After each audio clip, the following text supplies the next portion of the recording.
Story 1. I rent out my house in South Carolina on Airbnb whenever I am not staying there. It is a modest, cozy, 3-bedroom, 1-bathroom home near the beach. 2 of the bedrooms are open for guests, but the master bedroom is mine alone. I keep it locked with my clothes and personal belongings inside. A practical solution so I do not have to haul my stuff back and forth every time I visit. The door is secured with a regular lock and a deadbolt, making it pretty much impenetrable unless someone goes full-on movie style and chops the door down or smashes a window. Not that I keep anything extravagant in there, it is mostly just clothes. This story takes place early last spring. Massachusetts, where I live most of the year, was still chilly, so I figured a trip down to my beach house would be a perfect break. Thanks to working remotely, I am lucky to have the flexibility to travel when I want. Usually, I hire a cleaning lady to tidy up after each guest, and her fee is baked into the rental price on Airbnb. But since I was heading down right after the last guest left, I decided to save the cleaning fee and handle the cleanup myself. The last renter had been a guy named Ray. In our Airbnb messages, he mentioned he was staying with his fiancée and even asked for local restaurant recommendations. He came across as polite and responsible. Honestly, I prefer renting to couples or smaller groups of women. They are far less likely to party hard and wreck the place compared to groups of rowdy young guys. I started my drive before dawn, ready to tackle the 16-hour trip with just a few quick stops for food and bathroom breaks. By the time I finally arrived at the house, it was close to 10 at night. I was beyond exhausted. I unlocked the front door, dumped my bags just inside, and went straight to my locked bedroom. No inspection for messes, I was too wiped out to care. I barely managed to unlock my door before collapsing into bed, skipping even basic things like brushing my teeth. If you have ever driven for 16 hours straight, you know the kind of bone-deep exhaustion I am talking about. Sleep hit me fast and hard. But after only a little over an hour, I woke up. The room was pitch dark, and the clock beside my bed blinked 11:30 p.m. Something had stirred me awake. Out of habit, I grabbed my phone to check for texts, then flipped on the bedside lamp. I scanned the room, but nothing seemed out of place. Feeling uneasy, I got up and walked into the living room to take a look around. This was the first moment I actually started to size up the house. To my surprise, not a single thing seemed disturbed. Not a cushion, not even a stray bottle cap. Both guest bedrooms were empty. One of the beds had rumpled covers, confirming someone had slept there, but overall, everything looked spotless. I thought, wow, this must have been the tittiest couple ever. Curiosity got the better of me. I opened the camera app on my phone to check the front porch footage. Normally, I only look at it if a guest gives me a reason to, but something felt strange. The motion history showed a man entering the house 3 days earlier using the code lock. Just a man, no sign of a fiancé. I scrolled through the footage several times, checking for any other activity. Nothing. The last movement recorded was my own arrival. A creeping chill ran down my spine. I decided to send Ray a quick message through Airbnb, asking if he had checked out all right, even though it was well past midnight. Feeling the need to be thorough, I walked back to the guest bedroom. I dropped to my knees and checked under the bed, then swung open the closet door with the same nervous energy you feel when tearing off a bandage. Fast and anxious. Empty. Next, I moved to the second guest bedroom. The twin beds in there were untouched. I yanked open the last possible closet. Empty again. I sat down on one of the twin beds, staring into the dark, my thoughts racing as I tried to make sense of what was happening. Between Ray and me, that is when I heard the master bedroom door click shut. Softly, deliberately, the kind of sound that comes from a person closing it, not a random drift of air. My heart started pounding as I stepped out into the living room. My eyes locked on the door to my room. I called out, "Ray, are you still in here?" My voice shook as I spoke. Silence. The light was still glowing from under the crack of the door. I dropped down on all fours, lowering my head to the floor to peek underneath. What I saw sent me sprawling backward onto my hands. 2 feet, standing just a few steps behind the door. My breath caught as fear raced through me. I bolted to the kitchen and reached for the biggest knife in the holder. My hand grasped empty air. The knife was gone. My mind screamed one thing: get out. I dashed for the door, flung it open, and ran outside, dialing 911 with trembling fingers.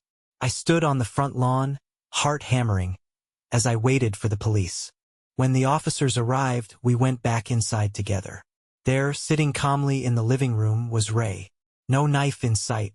He looked up with a serene expression, his Portuguese accent smooth as he explained, "I just needed one more night. I did not want to cause any trouble." His words made my stomach churn. He denied ever touching the knife, which, conveniently, was now back in its place in the knife holder. For the next 30 minutes, 2 officers questioned him outside while 2 more talked to me inside. I explained everything: the locked master bedroom, the feet I had seen, the missing knife. Despite my terror and my clear account of events, the police let him go, telling me to follow up with Airbnb to resolve the situation. I stood there, stunned and frustrated. How could this be justice? I had come so close to who knows what, stabbed in my own house, in my own bedroom, and the man responsible just walked away. As soon as everyone left, I changed the door lock code immediately. Then, I contacted Airbnb and reported what had happened. They assured me that Ray was banned from using their service ever again. I did not get paid for the extra night he squatted in my home, but at least they took some action. It still did not feel like enough, not even close. The fear of what could have happened stays with me. Story 2. I am 26 years old and still living with my parents. I am not exactly thrilled with my job, and I am in a relationship that leaves me full of doubt. To say I have been feeling stressed would be putting it mildly, a monumental understatement, to be honest. One particular week, my mom and I were butting heads a lot, and it felt like everyone around me was just getting under my skin. I needed to get away, just for a weekend, to clear my head. I started browsing small 1-bedroom Airbnb rentals tucked away in the mountains. That was when I found a cozy little cabin in Troutdale, Virginia, only a couple of hours from home. The price was affordable, and the pictures showed a peaceful, secluded place surrounded by woods. Since it was autumn, I figured the fall foliage would be gorgeous too. Perfect. I told my parents I was heading there for the weekend. My mom seemed almost too happy that I was leaving for a couple of days, while my girlfriend was more confused than anything. She thought it was weird, even a little suspicious, that I wanted to spend the weekend alone in some random cabin in the middle of nowhere. When Friday rolled around, I packed a backpack with clothes, toiletries, and my laptop, then hit the road. The drive was about 2.5 hours from door to door. The closer I got to Troutdale, the more serene and picturesque the scenery became. It was exactly the kind of escape I needed from the suburban grind back home. Eventually, my GPS directed me onto a gravel road and declared, "You have arrived." I spotted a small gap in the trees leading onto the grass and up a hill, just like the owner's instructions had described. I drove through the opening, up the little hill, and there it was, a charming, cozy cabin perched at the top. The second I stepped out of my car, I drew in a deep breath of fresh country air, and it felt like my soul was already starting to relax. Following the owner's directions, I found the key and let myself inside. The place was as inviting as the pictures had promised. A snug living room with a fireplace, a compact kitchen, a small bathroom, and a loft-style bedroom accessible by a ladder-like staircase. A circular window overlooked the bed, letting in lots of natural light. After settling in, I took a drive to check out some nearby hiking trails that the owner had recommended, just a short 5-minute drive away. On my way back, I noticed 2 men walking along the gravel road. As I passed them, they stopped walking and turned their heads sharply to watch my car go by. I smiled and gave a polite wave, thinking they were just friendly locals. They did not wave back. Their cold, hard stares made me feel like I had done something wrong just by being there. Uneasy, I kept my eyes on the road and drove up the hill to the cabin. Once inside, I built a fire, curled up in the living room, and started reading one of the books I had brought along. It was the perfect cozy scene. The sun was setting, and the warmth of the fire made me feel content. After a while, my stomach reminded me that it was time to eat. I decided to drive into town for groceries. When I stepped outside to get to my car, something immediately caught my eye.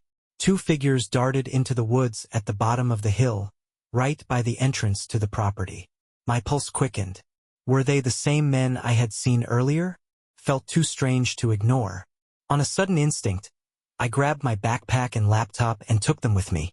Better safe than sorry. As I drove toward town, I messaged the Airbnb host to let him know what I had seen. He responded quickly, assuring me that it was not unusual, just local teens hanging around. I shrugged it off and drove on, but the feeling of unease lingered. The nearest Walmart was a 20-minute drive away, with no smaller grocery stores closer by. I stocked up on a few essentials: milk, granola bars, fruit, frozen dinners, bread, and cold cuts, then headed back. By the time I returned, it was completely dark. There were no streetlights, no neighboring homes, just the faint glow of my car's headlights guiding me along the gravel road. The silence and darkness pressed in around me, making the night feel even more unsettling. I finally made it back to the cabin. Using my phone's flashlight, I gathered my things and hurried inside, locking the door behind me as fast as I could. The thick darkness outside was unnerving. After a quick dinner, I settled back into my spot by the fire, book in hand. I was starting to feel comfortable again, until suddenly, without warning, the lights went out. I sat frozen as the only light in the entire cabin came from the flickering flames of the fireplace. I tried every switch, but the power was completely out. I reached for my phone and messaged the owner again. His response came quickly. He suggested I check the main breaker in the circuit box by the telephone pole behind the house. My heart thudded painfully. There was no way I was going outside. Not after everything I had already seen. Besides, why would the power just cut out like that? Something was not right. A sudden creak came from the far corner of the room, the darkest corner, right by the bathroom door. My eyes snapped to the sound. Standing in the doorway, barely illuminated by the soft, dancing glow of the fire, was a tall, shadowy figure. My breath caught in my throat. My worst fear was unfolding right in front of me. This was real. A voice broke the silence. Calm but deep, and disturbingly cold. "Stay calm," he said. "Give me everything you have." I was paralyzed with terror. My words stuck in my throat, barely escaping in a broken stammer. I do not have much. Just my laptop, and some clothes." The figure remained motionless, a dark silhouette blending into the shadows. He told me to empty my wallet. My hands trembled as I obeyed, throwing the cash onto the floor. His instructions were clear. Go into the kitchen and stay there. I followed his command, heart racing, each step echoing in my ears. Moments later, I heard the front door open and close. Silence fell over the cabin once again. I crept back into the living room. My backpack, my laptop, my wallet, all gone. With shaking hands, I dialed 911. My voice a hushed whisper as I described what had happened. It took 20 agonizing minutes for the officer to arrive. I told him about the two men I had seen walking on the road earlier that day, convinced that they had been working together. The officer listened intently, but all he could offer was a promise to keep an eye out for anyone matching the descriptions. He told me there was little else they could do without more information. I messaged the Airbnb host again, this time explaining the entire horrifying encounter. At first, he seemed sympathetic. He offered to let me leave a day early, but he refused to refund me.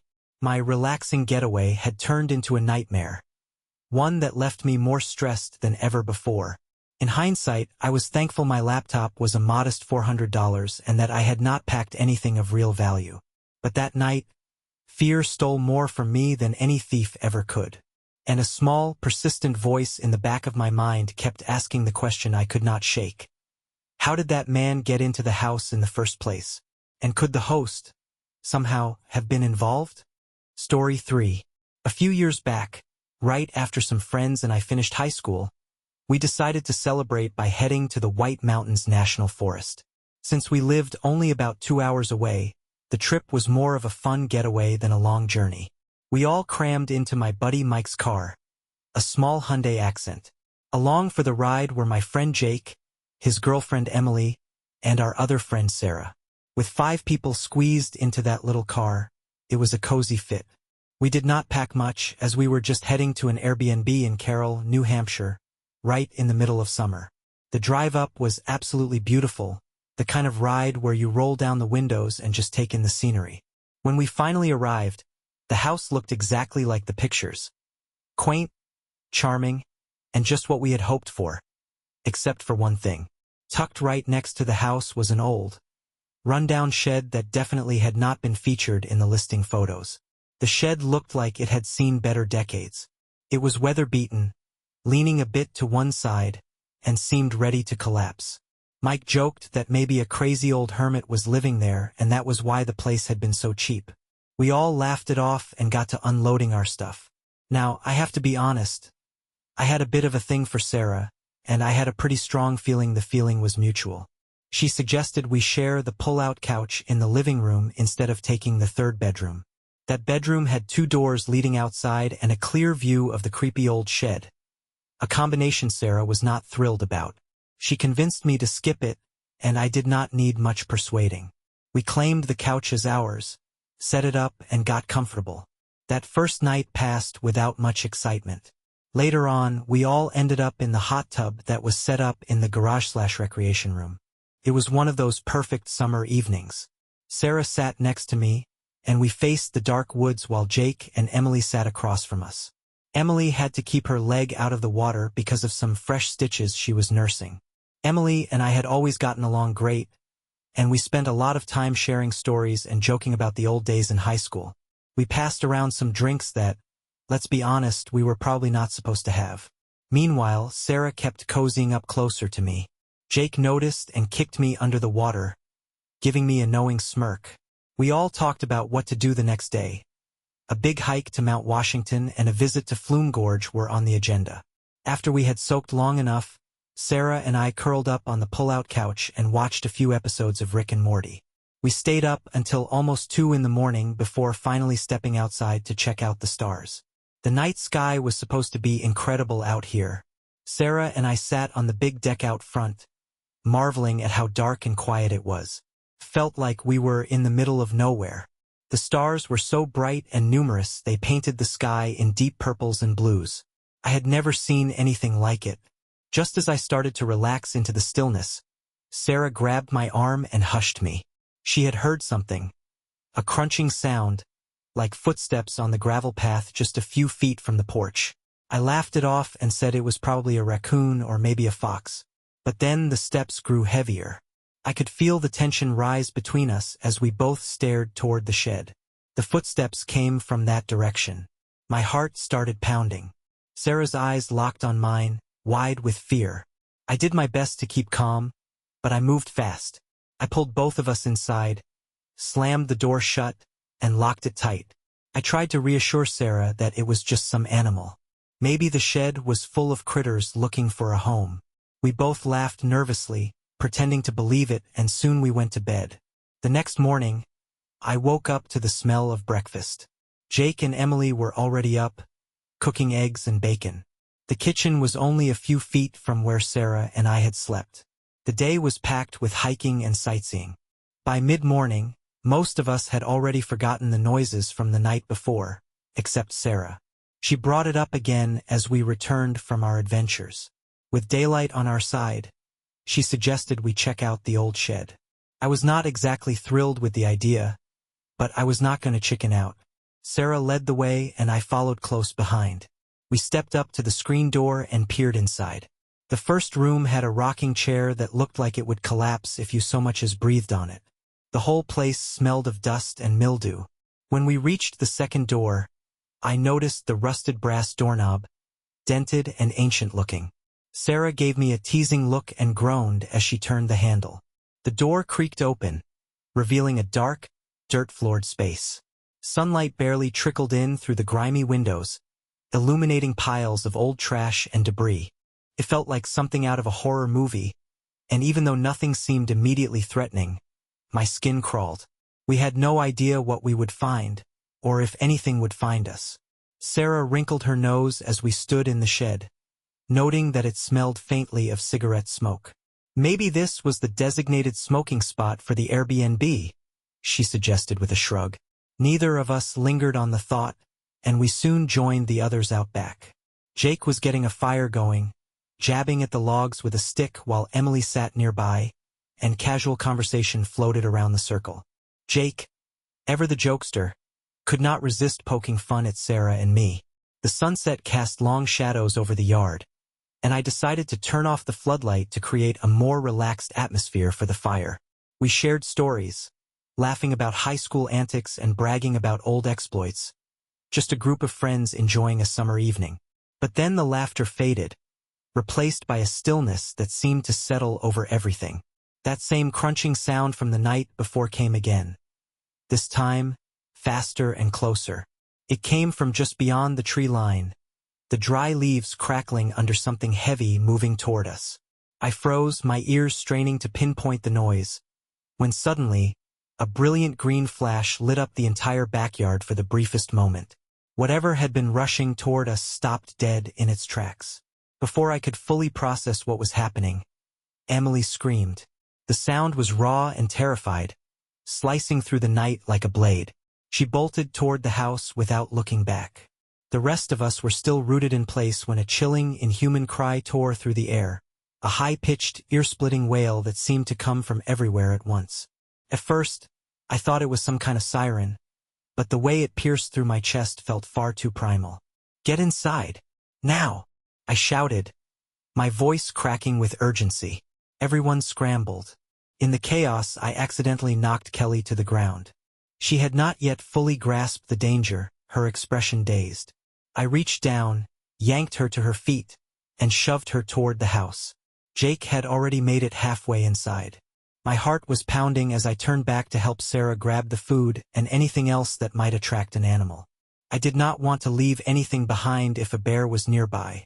Sarah clutched the last of the plates, and I herded her to the back door where Jake stood waiting, gripping a can of bear spray in one hand. By then, I had pulled out my hunting knife, holding it tight.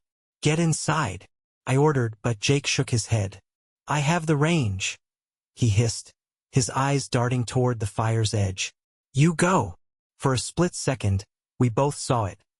A dark, hulking shape slinking just beyond the firelight. A shadow that shifted and twisted like it was more smoke than flesh. We did not wait to find out what it was. Inside, the girls huddled together in the living room, their faces pale and drawn. My hands were shaking as I dialed the police. An officer arrived not long after, his flashlight cutting wide arcs through the darkness as he searched the yard.